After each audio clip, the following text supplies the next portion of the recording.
والسارق والسارقة فاقطعوا أيديهما جزاء بما كسبا نكالا من الله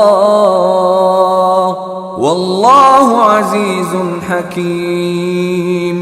السارق والسارقۃ، سارق کہتے ہیں چور کو، مرد چور ہو تو اسے سارق کہتے ہیں، اور یہاں سارق کے آخر پہ گولتے آ گئی ہے تو یہ مؤنث چور یعنی کوئی عورت چور ہو، چور مرد ہو یا عورت ہو. فَاقْطَعُوا أَيْدِيَهُمَا، فَاقْطَعُوا تو قطع کر دو، کاٹ دو، فَاقْطَعُوا تو کاٹ دو، أَيْدِيَهُمَا ان دونوں کے ہاتھ، چور کا بھی ہاتھ کاٹ دو اور چور مؤنث کا بھی ہاتھ کاٹ دو. جزا بدلہ، صلہ، جزا بما کسبا، بے ما کے ساتھ، ما جو کسبا جو انہوں نے کسب کیا. کسب کے کلمے کے آخر پہ ایک الف کا اضافہ ہوا ہے. کسب کہتا ہے کمائی کرنا، جو انہوں نے اس نے کمایا.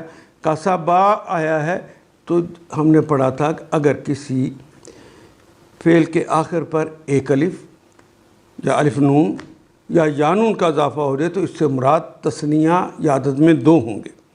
یہاں ایک الف کا اضافہ ہو گیا ہے. کسبا جو ان دونوں نے کمایا، یعنی اس مرد نے بھی اور اس عورت نے بھی جو کمایا، اس کی جزا کے طور پر نکالن، نون کاف لام، یہ کلمہ نون کاف لام سے نکلے گا. ڈکشنری کو کھولیں گے، ہماری زبان میں استعمال عموماً یہ کلمہ نہیں ہوتا. ناقلہ ینقلو، سمع یسمع اس کا باب ہے. عبرتناک سزا، نکالن دو زبریں لگا کر الف کا اضافہ کیا. عبرتناک سزا کے طور پر، من اللہ، من سے اللہ، اللہ سے، واللہ اور اللہ تعالیٰ ہیں، عزیز حکیم، اللہ عزیز بھی ہیں، طاقتور بھی ہیں، قوت والے بھی ہیں، اور حکمتوں اور دانائیوں والے بھی.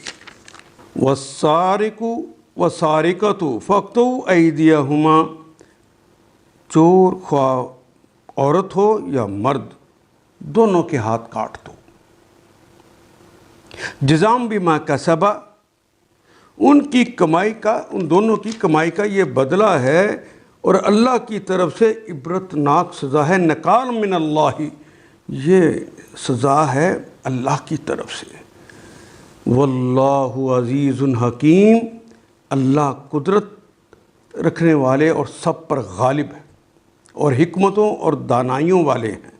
ان آیات کو ایک دفعہ پھر تلاوت خود کیجیے، عربی مبین پڑھتے ہوئے دیکھیے کیا بات پوری اندر اتر رہی ہے؟ کیا یہ اردو کے سانچے میں ڈھلتی گئی ہیں عبارتیں؟ اگر بات سمجھ آنی شروع ہو گئی تو الحمدللہ یہی ہمارا ہدف ہے اور یہ ہدف پورا ہو گیا. اللہ میرا اور آپ کا حامی و ناصر. الف لام